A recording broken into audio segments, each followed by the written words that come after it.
trenger noe bål, nei. Hva med deg, Stina? Trenger du bål, du, kanskje? Hæ? Syns det kaldt her. Hei, folkens. Hei. Det nå klart for ukas fripasskonkurranse. Denne uka så skal dere lage et kunstverk av det dere finner rundt omkring i naturen. Herregud. Kunstverk, ja.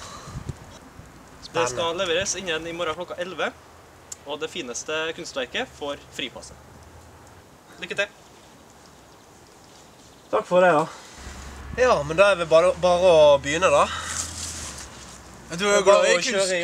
Jo, vi fikk jo i oppgave å lage et kunstverk. Det er jo kanskje ikke min yndlingsoppgave, men det er noe vits å begynne å sutre over det, så jeg har sagt noe bare i gang. Så jeg er nå godt i gang, synes jeg. Litt mos og litt tvers. Yes. Ja, jeg har jo tau også, gitt. Jeg tror dere kan finne i naturen ut, så det her tror jeg dere er bra.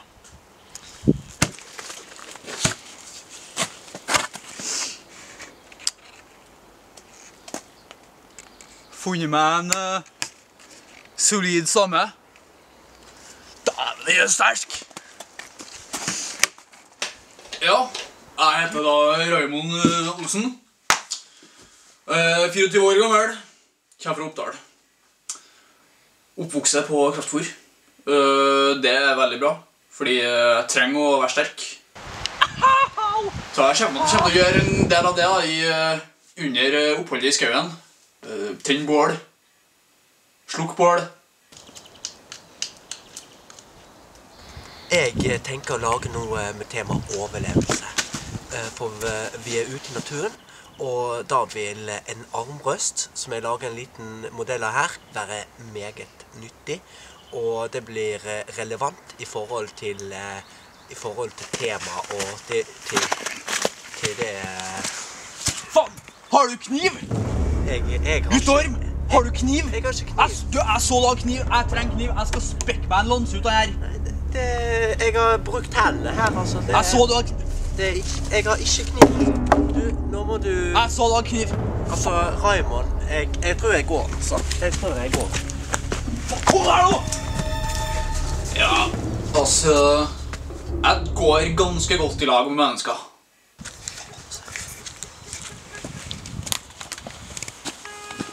Han har en kniv. Og han vil ha selv.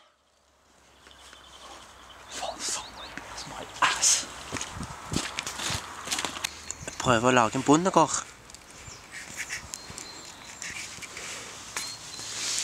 Det er så lett. Jeg skal prøve å dandere det så. Oi.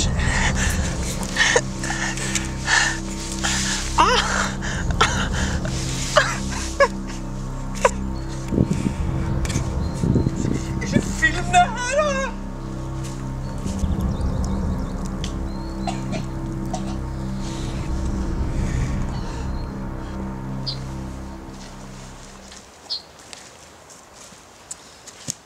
Hei. Da har juryen suttet i møte i godt over en halvtime.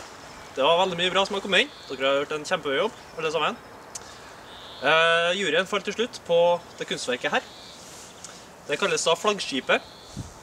Og det er en veldig fin kunstverk som er laget av Nils Christian her. Kunne du bare gå fra? Nei.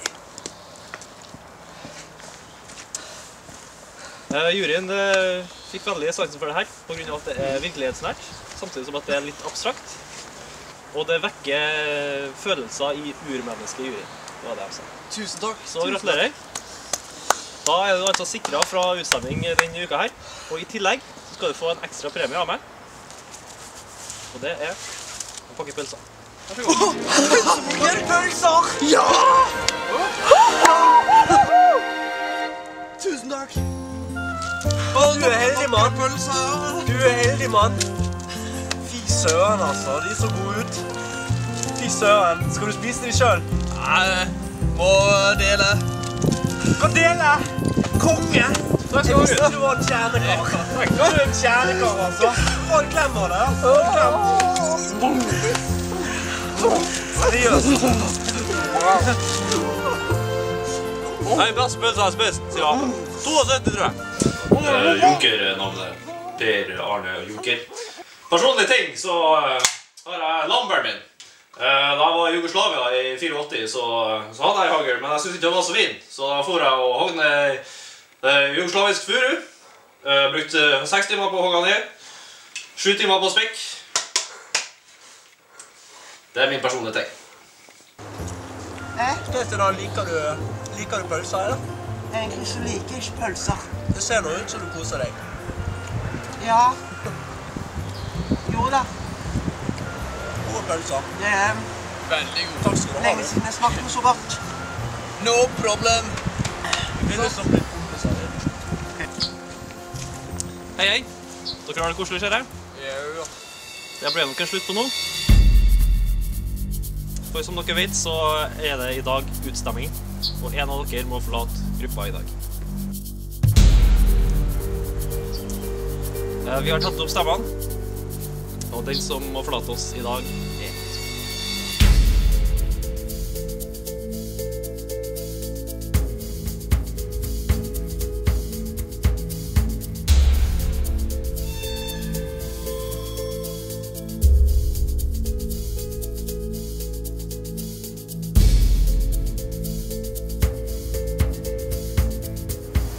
Den som forlater oss i dag er...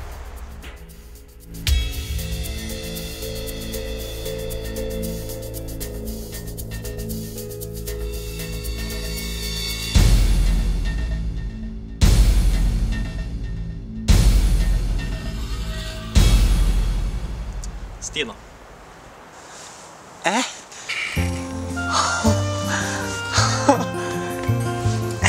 Endelig. Endelig så skal jeg hjem. Hjertelig takk. Ja. Du er glad for å være hjemme, eller? Endelig. Det har jeg ventet på så lenge. Jeg må vel si til gruppa før du er ferdig. Jeg vil bare si tusen takk for alt, og lykke til, Nils Kristian. Så er jeg hjem. Da spør vi. Ha det bra. Ja, Stina, da ble det din tur. Hva ser du til Det var... Jeg må bare si... Altså, jeg har gledet meg. Jeg gleder meg til den dagen her i 6 måneder. Hver eneste dag og hver eneste utstemning så har jeg håpet at det ble med. Hva tror du du kommer til å gjøre nå? Nå tror jeg at jeg bare skal sette meg på en buss, og så skal jeg kjøre inn til sentrum og finne et hotell, og så skal jeg ta en lang dusj, en kjempelang dusj, og bruke opp alt vann på hele hotellet. Det er godt mulig at du skal det etter hvert, men vi er ikke helt ferdige her ennå. Hva skal jeg skifte? Siden den første gikk ut for 5 måneder siden, så har gjengen blitt samlet i en ny leir rett bort i skogen her, og dit skal du nå. Stina! Stina?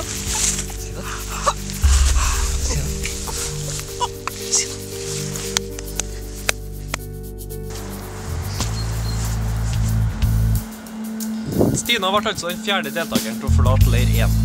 I leir 2 ventet han nå en ganske annerledes hverdag. Her er den sterkestes rett som råder. Deltakerne skal nedkjempe hverandre til det slutt står igjen kun 1 deltaker som møter den siste deltakeren fra leir 1 i finalen, og skal kjempe om 1 million kroner. Nå våkner dyret i deltakerne.